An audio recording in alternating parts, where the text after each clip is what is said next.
So the week. Last Friday, I towed Gareth's Amazon up to Cheshire for the first round of the HRCR Rally Series. We had a good outing, actually. I was halfway in control of the navigation, which was good. And Gareth was on fire. I actually haven't looked at the actual results, but I know at one point we were lying third on one of the tests, which is pretty good going, actually, against all those Cat 4 cars. We got caught by some bad luck. Martin Pfaff's ZS drowned out in a puddle right in front of us on a narrow track. We couldn't get past him, so that lost us our joker time in the whole event very early on. Then sadly we came in within sight of a control. We came in behind some very slow local traffic, so that lost us 30 seconds apiece on those two. And then in the afternoon, we came up to a crossroads, turned left, and just before it was a hose across the road with a bit of ramp either side of it. And Gareth took it very cautiously, and it promptly ripped off the rear exhaust silencer, and in so doing pulled off the union to the exhaust manifold downpipe, the 4-into-1 manifold. So we had to stop there for a few minutes to try and get that all cobbled back together again. And might I say, a very nice man in a van, a work van, stopped by almost immediately, poked his head out the window and said, "Do you need some straps?" And I said, "Well, I don't know at the point, but yeah, seems like it could be the right solution," and it was. And he just told me to grab these off his passenger seat and take them. So it wasn't that nice. I mean, he didn't have to stop for us and to just say, "Yeah, grab that just in case." It was really nice. So a bowline wrapped around a bit of bodywork, then a couple of half hitches around the back end of the tail box, and then back up with some half hitches around the bonnet, around the rear bumper, and the back box was then secure, and all it then was a matter of just trying to re-engage the expansion chamber onto the 4-into-1 downpipe. Anyway, so that was our rally. We came 23rd overall in the end. Neil in the PV 544 that we built many years ago but is now maintained and run up in the northwest. He came first overall, another outright win for the 544. So that was rather lovely. And who else was there? Oh, Amy, but she wasn't out in a Volvo, so we don't really care about how Amy did. She came 10th, beat me by a long chalk. We came in 23rd. So, whilst I was away, Emma got to run the PV for a few days, which was a delight. I just brought it in this morning, and she's right, it's just such a lovely together car to drive this. It's just so nice to be in. So that was that. Finished with Amy's car now, so it was just a matter of doing a quick test drive in which I discovered that trying to select reverse didn't work, so it needed some WD-40 there. The oil was a bit old, so I did an oil change on it. The indicator stalk from this, if you recall, this was her car out on the Land's End John O'Groats Rally, which she came in third and got gold medal again. And the indicator stalk, probably when she almost rolled it, had been sort of broken. It was flopping around and only just about usable, so we've replaced the indicator, which is a problem on these cars.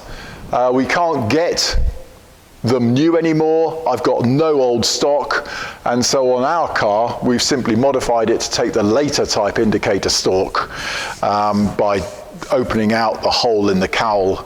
And that's the way we've got round it. What else? Steering needed nipping up a little bit because I'd rebuilt the steering box and it just had settled a little bit, so it just needed tightening a touch. But feels really live and light on the steering wheel now with those nice new production lower wishbones that we have created out of tubular metal to replace the unobtainable pressed steel ones. All the geometry is the same. It just happens that we can't get the pressed steels anymore, and so therefore we've made tubular ones. That's Amy's car, going up to Yorkshire on Friday. Hal's car, so this came into us effectively sort of from an engine mobilisation. So we've got the engine running and that starts very cleanly. So we're happy with that. It's now going back to Hal. What else did Hal ask us to do? Oh, the brakes. So we ran all the brake pipes, which is always quite difficult when the engine's in situ because of that 5-way manifold for the brakes just behind the cylinder head there. But we've done a halfway decent job of that. That's okay. And now the brakes are all working.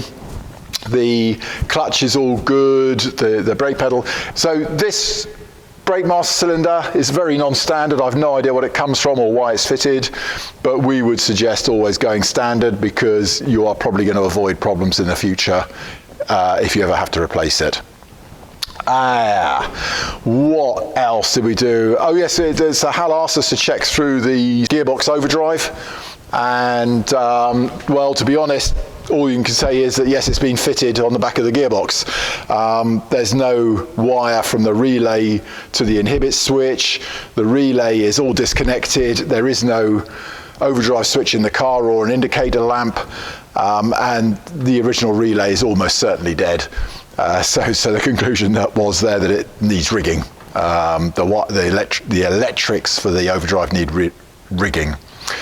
So there we go. So that's really ready to go now. Possibly tomorrow, we think. And Roger's engine. Okay, there's Roger's engine, ready to load in. We're still just waiting for the cylinder head, but to be honest, it's quite nice loading in a short engine like this with the gearbox. It's very easy to maneuver around and get the engine mounts sorted, and then it's very quick work just to pop in the 10 studs and pop the cylinder head on later. So what else can we say about this? Nothing much really. It is a motorsport engine, so all the reciprocating weights have been balanced up to point. I aim for point for 0 gram discrepancy, but in practice it's usually 0.1 of a gram between each of the 4 reciprocating weights. There's the lovely high torque starter motor. Just drops straight in once you've reamed out the holes to M12s. And what else? Oh yes, it's a new timing cover because there's been some welding done on his old one here and there because it's gone completely porous through here. Just there's a hole straight through. I wasn't happy with that weld, so we've replaced the timing cover entirely.